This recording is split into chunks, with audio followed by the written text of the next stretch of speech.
안녕하세요. 스포츠에라입니다. 사랑하는 구독자 및 처음 보신 분들, 고배당 당첨 인증합니다. 실력으로 보여드렸고 어디 누구보다 정확한 정보와 조합으로 매일 무료로 공유해드렸습니다. 스포츠는 매일 있습니다. 비록 매일 맞춘다고 말씀은 못 드리지만 결국 이번처럼 또 한 번 당첨 나옵니다. 조합은 매일 무료로 공유해드리니 함께 당첨되어 우리은행 같이 갑시다. 첫 번째 경기 트벤테 대 텔스타 분석 시작해보겠습니다. 트벤테는 11경기 20득점으로 꾸준한 득점력을 보여주고 있다. 주포 리키 반 볼프스빈켈의 골 감각이 여전하고 홈에서의 공격 템포도 안정적이다. 중원에서의 볼 순환이 매끄럽고 세컨드볼 회수 이후 빠른 측면 전개가 인상적이다. 최근 무승부가 잦았지만 경기 내용은 꾸준히 우세를 점하는 흐름이다. 특히 홈대 흐롤스 페스터에서 경기 초반 라인 압박이 잘 작동하고 있다. 공격 시 하프 스페이스 침투가 매끄러워 상대 수비를 지속적으로 흔든다. 수비 전환 시 풀백의 복귀 타이밍이 안정되며 라인 간격 유지가 좋다. 강등권 팀을 상대로 확실히 승점을 챙길 수 있는 절호의 기회다. 텔스타는 올 시즌 리그 17위로 수비 조직력 붕괴가 가장 큰 문제다. 원정에서 유난히 약하며 5경기 4패로 경기마다 실점이 이어지고 있다. 수비 간격이 넓고 중앙 커버가 느려 상대 공격수에게 공간을 자주 허용한다. 공격 전개 역시 느리고 전환 속도 부족으로 상대 압박을 쉽게 벗어나지 못한다. 측면 돌파는 시도하지만 크로스 정확도가 낮아 득점으로 이어지지 않는다. 세트피스에서도 세컨드볼 처리 실수가 잦아 실점으로 이어지는 경우가 많다. 공수 밸런스가 무너져 있어 상위권 팀을 상대로는 경기 내내 수세에 몰릴 가능성이 높다. 결국 리그 평균 이하의 수비 라인이 트벤테의 공격을 버텨내기엔 역부족이다.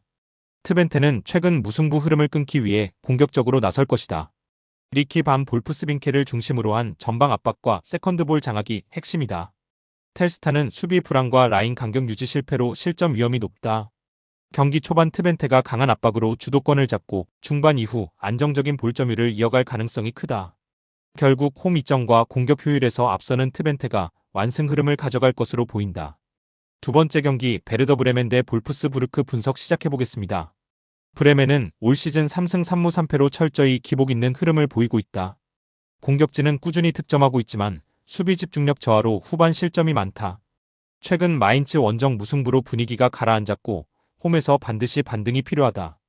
본인 베스트 베저 슈타디온에서는 라인을 높이며 주도적인 경기 운영을 시도한다. 윙백들의 전진 폭이 넓고 세컨드볼 회수 후 빠른 공격 전환이 강점이다. 다만 풀백 라인이 공격적으로 올라가면 수비 뒷공간이 자주 열리는 약점이 있다. 중앙에서의 압박 완성도는 높지만 수비형 미드필더들의 체력 소모가 크다.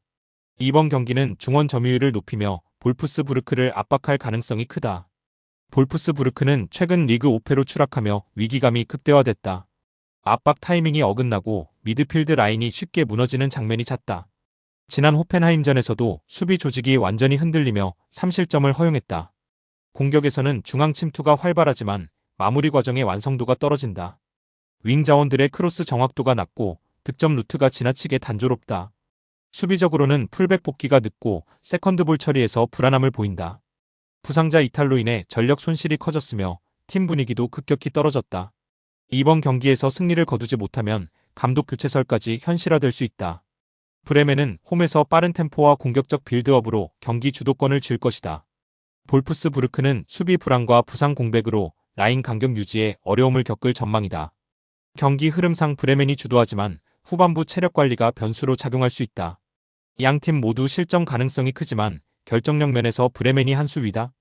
홈팬들의 후원을 받는 브레멘이 근소한 차이로 승리를 가져갈 것이다. 세 번째 경기 피사 대 크레모네스의 분석 시작해보겠습니다. 피사는 10경기 6무 4패로 승리를 거두지 못하며 리그 17위까지 추락했다. 무승부가 많다는 것은 경기 내에서 버티는 힘은 있지만 결정력이 떨어진다는 뜻이다. 홈 아레나 가리발디에서도 마무리 과정의 완성도가 부족하다. 전방 압박 이후 전환은 빠르지만 크로스나 슈팅의 질이 일정하지 않다. 미드필드와 공격 간 연결이 매끄럽지 않아 이선 침투가 자주 끊긴다. 수비 라인은 견고하지만 역습 대응 속도가 느려 뒷공간이 노출된다. 세트피스 수비 집중력도 불안하며 후반 실점이 잦다. 이번 경기는 홈팬들의 압박 속에서 반드시 승리가 필요한 일전이다. 크레모네세는 3승 5무 2패로 리그 10위에 자리하며 꾸준히 중위권을 유지 중이다. 조직적인 수비력과 전술적 응집력이 강점으로 꼽힌다. 단단한 블록 수비로 상대의 공격 루트를 차단하고 역습 전환이 빠르다. 다만 결정력 부족으로 인해 다수의 무승부를 기록 중이다. 측면 오버래핑이 활발하지만 크로스 이후 세컨드볼 연결이 미흡하다. 공격 시 전개가 안정적이지만 마무리 단계에서 세밀함이 부족하다. 중앙 미드필더의 전방 패스 타이밍은 우수하며 점유율 관리가 좋다. 무승팀을 상대로 수비 안정성을 앞세워 승점 3점을 노릴 것이다. 피사는 홈에서 라인을 올리며 첫 승을 노리겠지만 공격 완성도가 의문이다. 크레모네세는 탄탄한 수비 블록과 짜임새 있는 전환 플레이로 흐름을 제어할 가능성이 높다. 경기 초반 피사의 압박이 이어질 수 있으나 시간이 갈수록 크레모네세가 주도권을 잡을 전망이다. 피사의 답답한 마무리와 크레모네세의 안정적인 운영이 대조될 것이다. 결국 조직력과 밸런스에서 앞선 크레모네세가 원정 승리를 거둘 가능성이 높다. 네 번째 경기 파리FC 대 스타드렌 분석 시작해보겠습니다. 파리FC는 11경기 4승 2무 5패로 중위권에 머물고 있다. 공격 전개는 빠르지만 수비 전환에서 간격이 벌어지는 약점이 있다. 일란 케발의 활약이 팀 득점의 대부분을 책임지고 있다. 세컨드볼 싸움에서 강점을 보이나 세트피스 수비 집중력이 부족하다. 전방 압박 시 타이밍이 일정하지 않아 상대 역습에 노출된다. 공격 시 박스 안 인원 집중도가 높지만 마무리 정확도가 떨어진다. 리그 내에서 공격 템포는 빠르지만 수비 안정성은 불안하다. 홈에서는 전진 압박을 통해 초반부터 주도권을 잡으려 할 것이다. 스타드렌은 11경기 3승 6무 2패로 무승부가 유독 많은 팀이다. 공격 전개가 유연하고 세컨드볼 회수 이후 빠른 템포 전환이 강점이다. 르폴의 특정 감각이 뛰어나며 하프스페이스 활용 능력도 수준급이다. 다만 수비 라인이 높아 상대의 롱패스 역습에 자주 흔들린다. 미드필드에서의 압박이 강하지만 후반 체력 저하로 간격이 벌어지곤 한다. 최근 대승으로 분위기를 되찾았고 공격 전개 속도도 빨라졌다. 점유율 유지 능력이 좋아 원정에서도 경기 리듬을 쉽게 잃지 않는다. 이번 경기에서는 수비 안정화를 우선으로 하며 역습 완성도를 높일 것이다.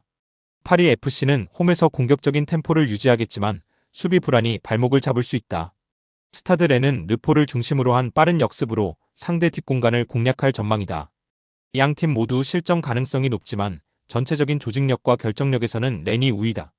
경기 초반 접전이 예상되나 후반부 체력 싸움에서 렌이 주도권을 쥘 것이다. 결국 리그 경험과 밸런스 면에서 앞선 스타드렌이 원정 승리를 챙길 가능성이 크다. 다섯 번째 경기 와포드 대 브리스틀 분석 시작해보겠습니다. 와포드는 14경기 5승 3무 5패로 전형적인 중위권 팀의 모습을 보인다. 홈에서는 점유율을 높이는 경기 운영으로 리듬을 잡으려 한다. 임란 루자의 개인 돌파력과 세트피스 감각이 공격의 핵심이다. 다만 수비 라인 간격 유지가 불안하고 측면 수비의 1대1 대처가 약하다. 최근 무승부 흐름에서 벗어나기 위해 공격 라인을 한층 올릴 가능성이 있다. 중원에서의 빌드업은 안정적이지만 속공 대응이 다소 느리다. 홈팬들의 열광적 응원이 에너지를 더하지만 경기력의 기복은 여전하다.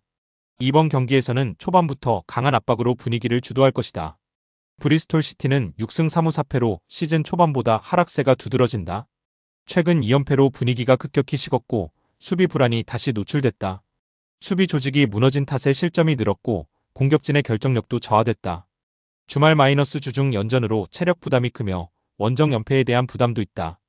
중앙 미드필더 라인에 부상이 많아 전술적 유연성이 떨어졌다. 스코트 와인과 아니스 메우메티의 득점 감각이 중요하지만 지원이 부족하다. 측면 돌파는 활발하나 크로스 정확도가 낮아 공격 완성도가 떨어진다. 이번 경기는 수비 재정비와 안정적인 경기 운영이 목표가 될 것이다. 와포드는 홈에서 공격적으로 나서며 경기 주도권을 쥘 것이다. 브리스톨 시티는 수비 중심 전술을 통해 실점을 최소화하려 하겠지만 공세를 막기 어렵다. 양팀 모두 득점력이 나쁘지 않지만 수비 불안이 변수로 작용할 수 있다. 체력적 우위와 홈 이점에서 와포드가 조금 더 유리하다. 결국 경기 후반 집중력 차이로 와포드가 근소한 차이로 승리를 가져갈 것이다. 여섯 번째 경기 엘체 대 레알 소시에다드 분석 시작해보겠습니다. 엘체는 11경기 3승 5무 3패로 신생 승격팀 중 가장 안정적인 팀 중 하나다. 조직적인 수비와 짜임새 있는 전환 플레이로 리그 적응을 마쳤다.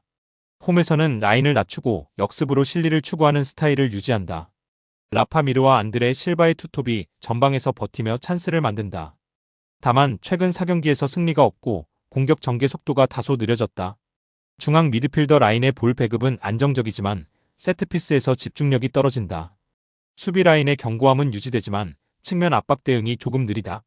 이번 경기는 홈팬들의 열기에 힘입어 버티는 축구를 펼칠 가능성이 크다. 소시에다드는 시즌 초반 부진했으나 최근 공식전 5경기 무패로 반등했다. 세비야 빌바오를 연달아 제압하며 자신감을 완전히 되찾았다. 중앙에서 볼 점유율을 높이고 양측면으로의 전환 플레이가 매끄럽다. 오야르사발이 리그 4골로 팀 공격의 중심을 잡고 있으며 이선 침투 타이밍이 좋아 세컨드볼을 효율적으로 활용한다. 수비 라인은 라인 컨트롤이 개선되며 안정감을 되찾았다. 하프라인 위에서 압박을 시도하며 세트피스 수비 실수도 줄어들고 있다. 최근 상승세를 타고 있는 만큼 원정에서도 적극적인 공격을 시도할 것이다.